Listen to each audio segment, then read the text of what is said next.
This is Simple Leadership. Welcome.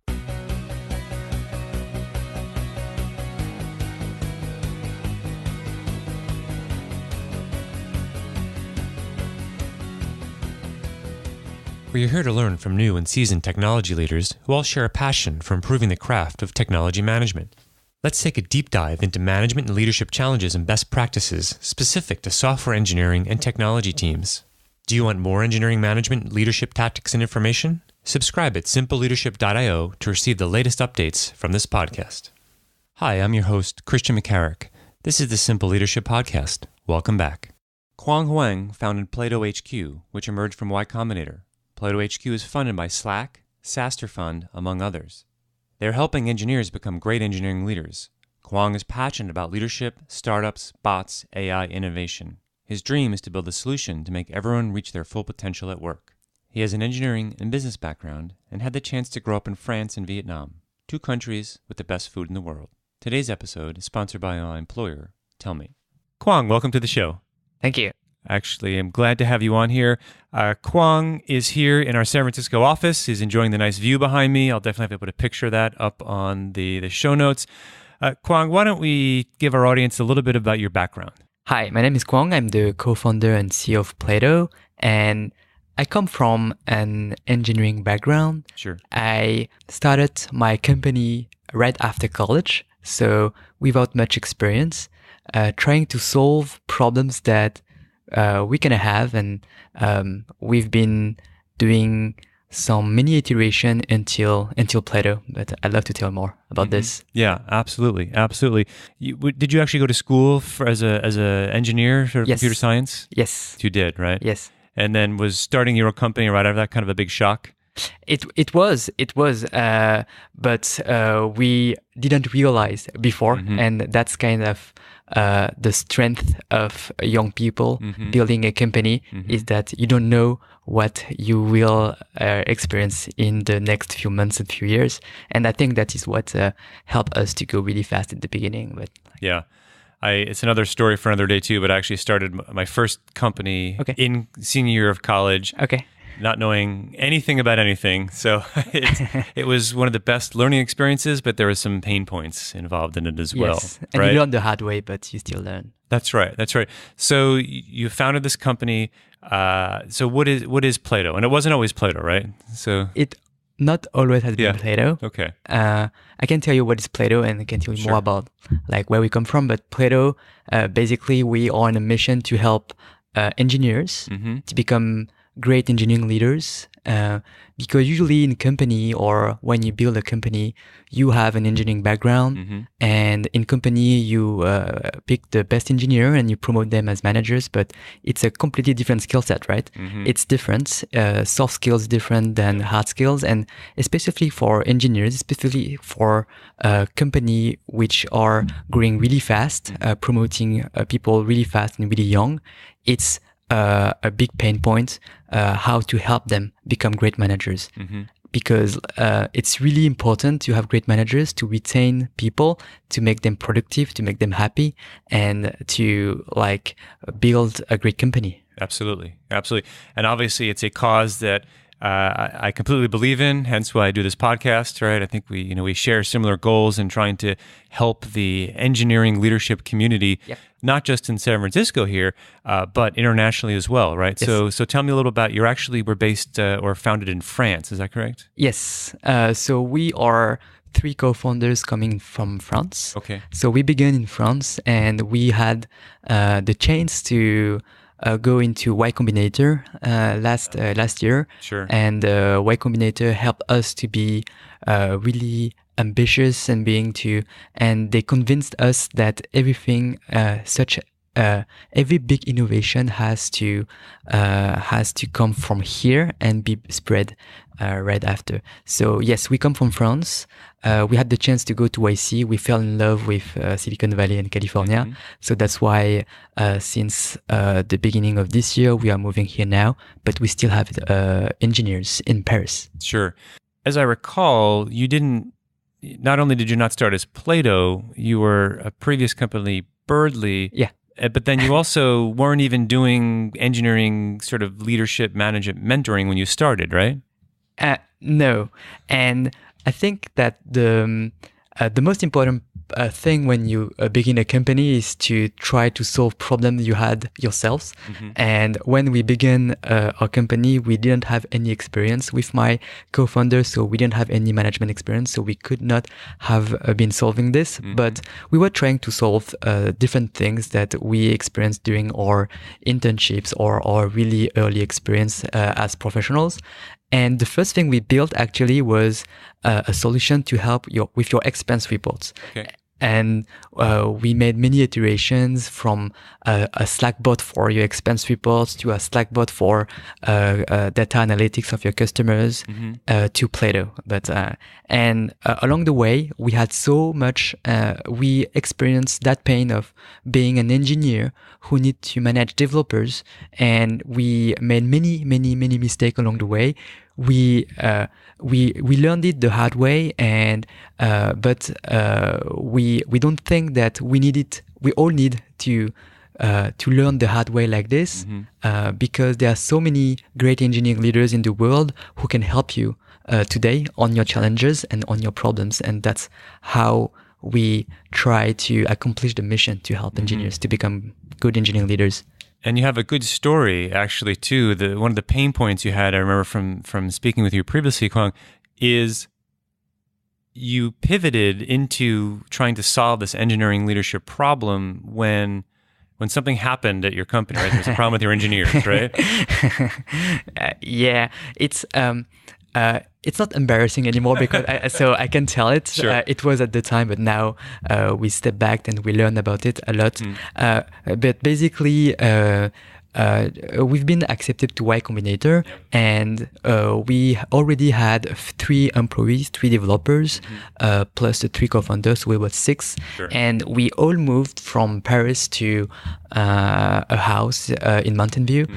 So it was, and we lived together for 3 months, the 6 of us together. We were working a lot, and we were doing basically everything at the same time, building this company, trying to be good managers and acquiring users, trying to understand what the users wanted, and everything at the same time. But there's one thing that we really neglected was management. Sure. And we didn't have the skills, but we didn't put enough effort on this. And so during the 3 months, so everything went well in terms of customer traction, Sure. in terms of how we could meet investors, etc. But we completely neglected the people part and the management part. And after this program, after YC, so it was last year, so it's long enough so I can tell about it and laughing about it, but it's not really funny. But we lost all the developers, so all of them, the 3 of them, left the company. It was not a bad thing for us, neither for them, because now they have much better managers, I think. Sure. But I think we could have avoided that with good mentors or good people who could help us along the way. Well, that must have come as quite a shock after going through a lot of those highs, and then suddenly your developers quit, right? Yeah, it had. It made you take a step back, but I think that shows a lot towards a little bit of when you kind of looked at that as a retrospective. You look back, what went wrong? You saw what went wrong, and I think what you've noticed is it's something that's not just common, to you, right, and to your startup, is that there is a lot of bad or managers out there aren't bad, they just are inexperienced, right? And they don't know that people and the management of people is so important, right? Yes. And that's what you realized. Yes, and you don't know how to do it, but sometimes you don't know what you don't know, and we didn't know that we didn't know to be good managers. Sure. And it was how much it was important, and how much people in your company are everything. Yeah. And especially in software, especially in startups, especially when you are 6 people, people are everything, and you need to really to take care.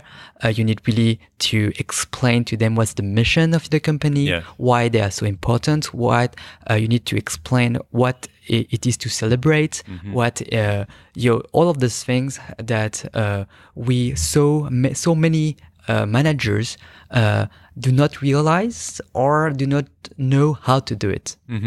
one of the questions I have to ask, since starting this company now geared towards helping engineering managers and leaders, have you actually, been able to learn to become a better manager and leader by participating in this yourself? Like, are you learning as well along with all the other people on the platform? So what we do is building a network of mentors, and thank you for being part of this network. Sure. And mentors are experienced engineering leaders, and they are all-level engineering managers, director of engineering, VP of engineering of great companies like Telmate, like Google, Facebook, Lyft, you name it. And they all accepted to give their time every week, 30 minutes of their time per week, to be matched with great mentees who just are willing to learn. And I'm on the mentee part. I want to improve my management skills, and I actually try to be better every week thanks to that platform. So yes, I'm actually using the platform and trying to be better. I don't have much responsibilities, as I don't lead like hundreds of engineers, but still it's still important when you have a few, because it's a large part of your company relatively, right? Absolutely.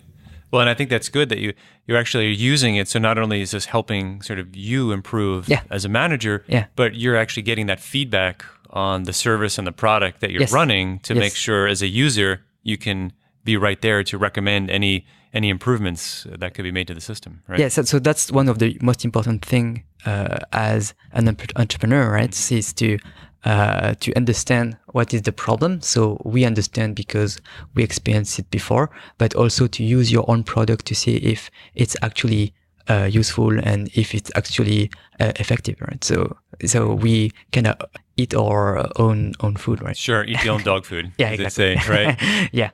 Now, if I'm a manager, right, at a company out there, one of my listeners is listening to this. How does this work, right? How would a manager out there who's interested in using kind of the Plato service? Yes. Tell me a little bit about how that works. Basically, when you are a manager, you have two kind of challenges. You have the problem and the challenges you have, and the problem and challenges you don't know you have. So we can address both type of challenges and problems. So for the first, we have a few different use cases. One of them is that whenever you want, whenever you have a challenge, whenever you have a problem, you just go in Slack, so where you already are all day long and every day, and you just talk to Plato. It's a bot, but actually controlled by a human, to share what is your challenge about. What is your problem about? Hey, Plato, I want to get better at doing my one-on-ones. And we are going to be here to ask you a few clarification questions to do the perfect matching possible. So it's 5-minute chat by text saying, hey, how are your one-on-ones today? Why do you think they are not effective? What have you tried so far? What worked? What didn't work? Those kind of questions, really easy. So it will help you to better formulate what is your challenge about. Okay. And then in 5-minute chats, what we do is to connect you with the right mentor, with whom you will have 30-minute discussion by Zoom. So it's a video conference. So it's only 30 minutes of your time. And the mentor who you will be matched with will have received before a briefing about what is your challenge about, and the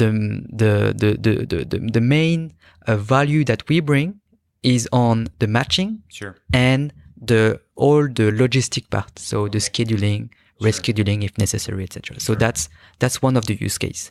We have two different other use case. So use case number 2 is how, for example, I talk to you as my mentor.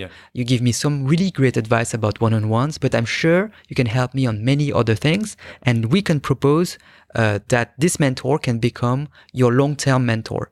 And so you can create a deeper relationship with one mentor who will talk to you once a month for the 6 or 12 next months. So that's the second use case. And the third use case is actually a huge need, because as I told you, sometimes managers and engineering managers don't know what they don't know. So you cannot reach out to Plato and say, I have a problem about one-on-ones, for example, if I don't know I have a problem about one-on-ones.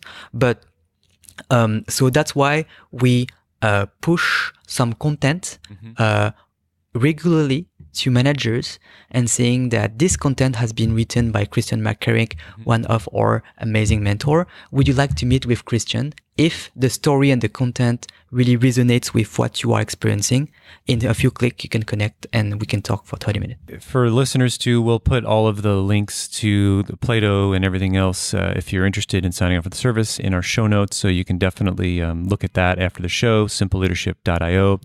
One of the things, how many mentors are on the site right now? So we have more than 100 mentors. 100 mentors. Wow. Yes, we have more than 100 mentors, and we stopped the sign up to be a mentor. Okay. Because we have too many sign-ups to become mentors. Okay. And we want mentors to have a good experience and have goals. Sure. So for now we stopped, but we are going to open it soon. And we are really, really impressed by how many people want to help, how many great engineering leaders just want to share their knowledge and want to help you not doing the same mistake they've made in the past. Sure. And on the other side of the coin, the mentees, right? Yes. The managers are more and more signing up for the site too. Yes. Is that growing well? Yes. So in that part, it's going really well too. Okay. The feedback has been really great, and I think that the two really important parts of having a good mentorship program in your company, the two important things are the logistics, because you need logistics and matching. Yep. Logistic is because you need it to be consistent. And if you have a solution, if you have a program that helps you to schedule something and with your mentor, and it helps you doing it, it's the barrier to entry is really low, and the logistics, etc., is really easy, and the experience is completely seamless, then you will use it even more. And the second thing is about the matching, and it's kind of what we think the matching is one of the most important thing. I can tell you more about how we do the matching, but basically that's a really important part of building a successful mentorship program. So taking a step back and a little more general now, why is mentorship so important? Right? What has your research done? What have you seen? Obviously your whole business and your company is based upon mentoring and the importance of that mentor-mentee relationship. So why is it so important for these software engineers to get mentors? Before building anything, we interviewed a lot of VP of HR of companies and VP of engineering, and we asked them how do you support your engineers to become good managers, and how do you support engineering managers to get better at management? Sure. And so the two types of solution that we found that were that companies were using were either training or theoretical resources, for example, MOOC or books or videos or those kind of really theoretical materials, or executive coaching. The problem with theoretical courses and MOOC, etc., it's not really impactful. Sure. Because it's really based on theory, and it's really not something that really tailored to you. It's not really tailored to what you are experiencing right now. And the second, the executive coaching is either it can be much more impactful than a book, for example. We can all understand that, but it can be really expensive too. It could be from 500 to 1K per hour with executive coach. And the second problem with executive coach is that usually coaches have not been managing any engineers before, and I know how it can be different to manage engineers than managing other type of people. And so that's why I think that you need to be helped by people who actually have been in your shoes before, people who have been actually been managing engineers.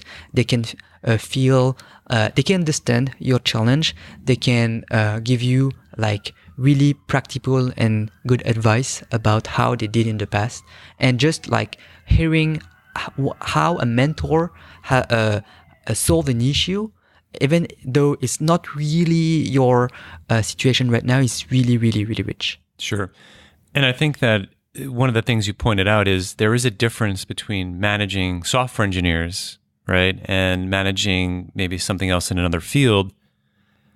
And on top of that, I think that if you came out of a field with like an MBA, right, maybe you went to school and you went for business, so you got an MBA, they teach in those courses management principles, yes, right? If you go to a CS degree, whether undergrad or graduate, there aren't any classes really out there that teach you about any type of management or leadership fundamentals, right? It's about CS fundamentals and algorithms, right, and data structures. So you're out there, and not only is it, managing a software engineer is challenging in itself, but then the people who become managers typically, and I agree with you, you want them to have been software engineers previously to get to understand the domain you're in, but they've had almost no experience, right? Where in other fields, they might have actually had some level of indirect or direct experience, but now you go from a software engineer to a manager overnight, right? And there's lots of problems associated with that, right? And actually, you have like just to complete what you say, like you have 3 problems that make that an engineer who want to become manager is problematic and is much more difficult than other industry. The first thing is that exactly what you say, we never had any training before at school or whatever. And also, I think that a good engineer he is not correlated to a good manager, because being good at hard skills, at coding, or it's really different than being with soft skills, like communication, like how to motivate your team, how to be energetic, how to feel empathy with your employees. And like, I think it's really different. Instead of other industry, other verticals, like for example, sales, a good sales needs to communicate really great with clients. Sure. And also it's something that it will really be helpful for a sales manager when he will be able to sell the vision to his sales guys. Sure. And like, but it's the same hard skill and soft skill for sales, and for engineers it's different, right? Mm-hmm. And and I completely, for disclaimer, I actually am a mentor through kind of the Plato system with Quang and his team. I'm actually also a mentor through another program called Everwise. And, one of my reasons for doing this and giving back, well, there are a couple, right? One, I had a great mentor, right? And I think I've had some formal and then informal mentorships, but I think those specific people who took their time out of their day really made a big difference in my career, right? And on top of that, I think that as a software engineering leader, right, if I can help new managers out there and they come to my team someday, right, then that's just a better team, right? I have to spend less time actually trying to train and do everything themselves, that I have to do, and we can just work. And I know and I can trust that, well, they've been through this program, they have some support as well, whether it's, another mentorship program, then we can focus a little bit more on actually the job and the software and the product versus just trying to bring up, new managers and coach them, along the way. Yes. Right. And Christian, thank you so much for having been our first customer. Oh, sure. And for having been trusting us since the beginning with your managers. Absolutely. And I think they're really happy with the with the program so far. And one of the things that I think, I find that the feedback I get and as from the people that I have becoming mentees, as well as the managers, that I mentor as well, there's something I think a little different about being able to coach and guide someone outside of your organization. Yes. Right. I think one of the problems as a leader in this space, sometimes one-on-ones, which is one of your prime times for trying to do mentorship and coaching, sometimes they get, unfortunately, even for myself, get usurped with status reports and how are projects going and some crisis of the day. And some of that career coaching and progressive and how we're going to work together, it slips to a little bit less priority. Yeah. And by being able to take some time dedicated to work with a mentor outside of your organization, I think is kind of a special relationship, because you're not involved with any of the politics, right? You're not involved with the deadline that's coming next week. Yeah. And it really helps both as a mentor and as a mentee, to be look at it, completely objectively, Exactly. and not under, without all of the preconceived notions about how your company works or doesn't work. And it allows for some new ideas to come that someone else from another company. I love when my managers actually go out and talk with a mentor, outside of organization, because sometimes, one, it frees the burden for me a little bit. And but two, I really want to help my employees. But sometimes there's just someone else has a different idea that we didn't think of. Yep. Right. And then they bring it into our organization. Yep. And we all benefit. Yes. Right. Yeah. Having other ideas and it's being like, so we saw something also that has been really powerful is being accountable to someone external of your organization. Sure. Can help. If, for example, you are going to meet that person every month, sure, then every month you are going to and the mentor doesn't know anything about the context of the company. Mm-hmm. So he or she doesn't really care about if it's been really tough there recently in the Sure. company, etc.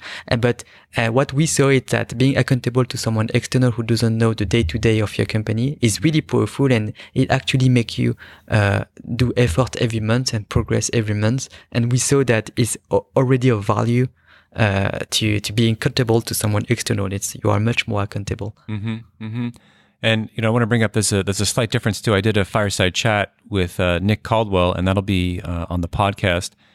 And one of the things he talks about is the difference between mentorship and sponsorship, right? Mm-hmm. Which is a kind of a very interesting difference, where that sponsorship is a very bit more almost formal public acknowledgement of support sort of between two people, but it does give you that that sense of you don't want to let the other person down, and it's going to be kind of a long-term thing, and they're putting their name as a reference almost for you publicly that they're trying to help you receive. So you listen to my podcast with Nick Caldwell, and he goes into that a little bit, and I think it was a very good it's a very good other concept between not just mentorship and coaching, but also this concept of sponsorship.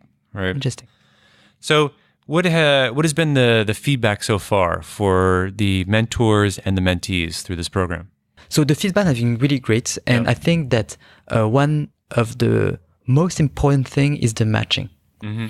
And you can be it's like one of the most important thing, because we all want to be mentored by great names or the VP of engineering of that company. Sure. But what's really interesting with the model that we built is that you are matched with someone who actually have been experiencing the same thing as you are experiencing right now. Sure. In the same context, meaning maybe in the size of company, or maybe in this area of the world, in the Silicon Valley. Yep. And that's how what we think is the best type of mentorship. So how we do that is that when we onboard a mentor, if I onboard you, Christian, so Christian, I won't ask you are you a good leader, or where are your strengths? Yeah. And usually people don't know, or people are too modest or to say what are their real strengths. Mm-hmm. But if I ask you a really different question, which is, Christian, can you tell me some stories of your past as a manager? Sure. Can you tell me some impactful story of your past? Then you will tell me stories of management that you have been really good at, or you will tell me stories where you really screwed up, but you step back and you learn a lot. Yeah. So I can talk really easily about my experience in Y Combinator, where I lost 3 developers. Yeah. I can help anyone who is going to Y Combinator who is going with 3 developers, junior, if they are junior themselves. I can help them, and in addition, you will talk about topics that you really like talking about, and that's really important. Yeah. Mentors like to help, but they also want to help on topics that they like to talk to.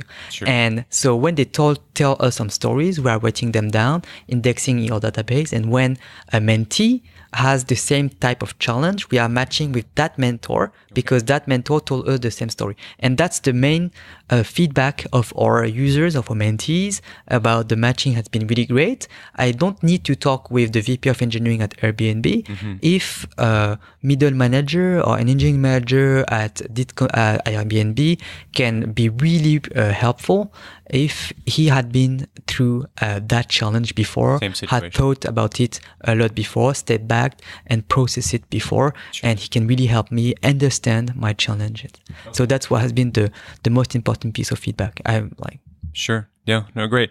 Now, obviously, you have a lot of people asking questions. You have a lot of mentors telling stories. On the manager-mentee side, what has been, are there any common things? What's the most common question people are asking for help for?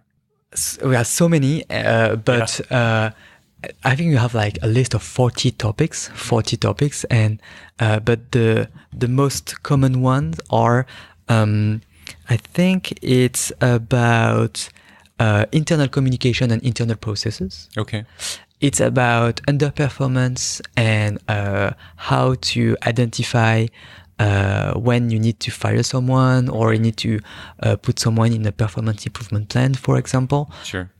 Also about hiring, and hiring is one of the most important thing you can do as a leader. Yep. And in hiring, so mentees have challenges about how to identify what type of profile do I need. Sure. If I need full stack, or if I need specialized, or if I need junior or senior. But also how to interview and how to assess the technical skills and the soft skills of an engineer. Sure. So that's something really important too. And also about when you hire someone, how you onboard that person. Okay. Right? So that are I think the most common, and also about just more basic things, but like we call it the Manager 101, how to do one-on-ones or how to give feedback, or like all of those really, I think basic fundamentals of being a manager that we didn't know during Y Combinator, and like we didn't do any one-on-ones, for example. Yeah, which is one of the most important tools in your manager arsenal, right? Yes. Yeah, absolutely, very important. So what's next for Plato? What do you have coming up? So of course we are going to grow in on this number of mentors, sure, on the type of challenges you can address, and on the number of users who are going to help every day. So just doing the same thing, but with more people. Sure. But there are two things that we have in our mind today, and I think it can be really, our mission is to help you grow as a manager, connecting you with the best, the right people, the right managers. And sometimes the right manager is someone internally, sometimes. And so when you are in a bigger company, or maybe at your size of company, the best people can be sometimes someone internal, and it really depends on the type of challenge, right? Sure. If you want inspiration about how people do their one-on-ones in their company, so go outside and talk to people outside. But if it's something really contextual to your company and really specific to the culture of your company, you want to talk to the right person internally. And our system of matching is something we can apply internally too. Okay. So it makes sense when you have a number of engineering manager which is high, and you can don't know all the other managers, and you don't know what they can help you with. And we saw all kind of mentorship program in companies where you are assigned randomly to another engineering manager or even to a sales manager. And usually when I meet that person, I talk about the last vacation we met. And that's not the point of mentorship. The point is to match people who have been challenging the same issues and the same problems. Absolutely. And so that's something we're thinking about, and we are experimenting pilot with Lyft actually. Okay. So they have managers. They want to match managers with internal and external mentors, depending on the type of change. So that's something we are really working on, and we are trying to see if other companies could be interested to build this pilot together. Okay. And also, we received so many demands of other types of other disciplines, and in particular, product managers and engineers. So today we are just trying to know more, but it's something that could come maybe sooner than we thought, because even though we think that engineering managers is the right niche to focus, we don't know if we could go to other discipline in the future, right? Yeah. And that's because, but it might be the same types of matching. It might be different, but still, I think that we all need to grow, and the best way to grow is to talk and connect with the right people. Sure. Yeah, I think product managers make sense. And also, on my teams, I have operations and DevOps and, data center operations. Yes. So, the concept of needing good managers is not limited just to engineers. Yes. Right. I think if we can improve engineering across all tech disciplines in Silicon Valley, that would be a very big win. Yes. And you would be surprised how much people like sharing their knowledge, and and that is in any discipline. Yeah. In product managers and DevOps, any managers. Great. And you've had some successful sort of public events in the past. Yes. And you have another one coming up. So tell me a little about that. Yes, sure. So our mission is to train the next generation of engineering leaders, connecting people together. And one part of it could be to connect people physically, we just wanted in the beginning to organize a small meetup just to celebrate the launch of our product. It was 3 months ago in San Francisco, where you have been an amazing speaker, and we just wanted to do a small meetup, and it ended like we had 250 attendees, and we wanted to do something with 50 people, and we have 250 attendees, and we saw that there was so much a demand for engineering managers, engineering leaders to connect, to hear from other people sharing about their mistakes. And engineering managers, engineering leaders are really, really great speakers because they are not afraid to talk about their mistakes. And they are like, I just screwed up this, and that ended up being like the server has been down for 2 weeks. So and that's and that people like talking, and it's not true in other disciplines where people have more like a mask, telling, not don't want to talk about the mistake. Engineers, what's amazing is that they like to talk about their mistakes. Well, we make a lot of them, right? Yeah, and people like to share about this. So it has been, people want to connect. Speakers like to talk about their mistakes. There are not so many events on engineering leadership. So all of this made the first event a success. So we made a second one about a month ago in Paris, and it has been even more a success. And just for the anecdote, the theme of the event was to bring the best of engineering leadership from Silicon Valley to Paris. Yeah. And I didn't believe it, but I just sent 6 emails to mentors saying, who live in San Francisco, saying that, would you be okay to come to Paris? And 5 of them saying, yeah, I'd love to come to Paris. And so some of them took like a week off to go to Paris to speak to that event. Yeah. Some of them like just flew for 24 hours and just speak to the event. And we have 5 people coming from the Silicon Valley.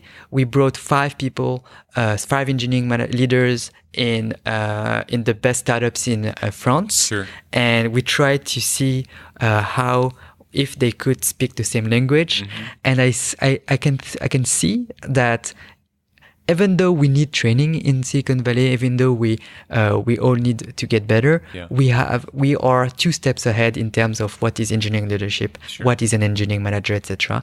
And so I think that our mission goes way beyond Silicon Valley, and it was we are going to do more events in everywhere in the world, because everywhere in the world we build products, everywhere in the world we have engineers, everywhere in the world we need good managers and good engineering managers, good engineering leaders, and we'll try to bring the best of what we see here to other countries. And So it was a success in Paris, and we try to find the time to resources to organize another one, and so it's gonna be the 9th of August, so really soon, the 9th of August, and we will have amazing speakers working at Waymo, working at Facebook, Telmate, working at those companies, director and senior engineering managers who are actually those who don't have, the chance to speak at events, but they are actually doing the work.